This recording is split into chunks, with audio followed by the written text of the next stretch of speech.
A daring rescue in snow and ice saves a man who tumbled 200 feet off Battle Mountain Pass. Phil Lindemann, Krystal, 93 News. First, town and county inspectors are making the rounds right now through fitness centers, certifying dozens of gyms, yoga, and dance studios for Summit's 5-star program.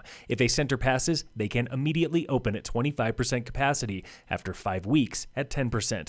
This includes town rec centers in Breckenridge and Silverthorne. Ski resorts and vacation rentals have asked for similar programs and have not yet been approved.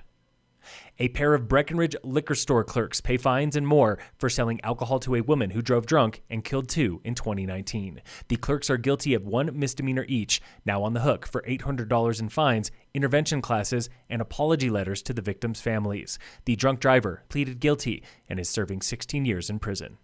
A 43-year-old Front Range man suffered serious injuries when his Jeep slid off Battle Mountain Pass outside of Red Cliff, tumbling 200 feet. The Vail Daily reports on a difficult rescue effort early Sunday in the dark when rope teams battled driving snow and single-digit temps. The man was rescued and transported safely. Officials agree he is lucky to be alive. Thousands lost heat and hot water yesterday in the Aspen area after a possible terrorist attack on a local gas line. The Aspen Times reports Aspen officials have called in the FBI after graffiti reading "Earth First" was found on a busted gas line. Vandals tampered with 2 other lines. Most service was restored earlier this morning.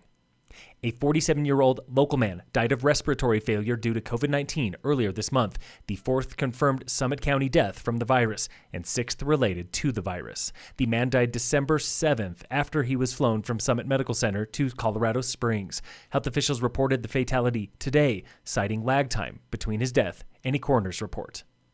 The latest now on coronavirus and prison outbreaks. 4 federal and state inmates have died from COVID in the past 5 days, for a total of 24 prison fatalities since March. The Colorado Sun reports 40% of all prison inmates have tested positive in the past 10 months, more than 7,000 people. 1,200 corrections personnel have also been infected. Summit County's latest infection rate is 765 per 100,000 people, with a positive test rate of 5.8%. Summit Medical Center is at 59% capacity, with 2 COVID admissions on Christmas.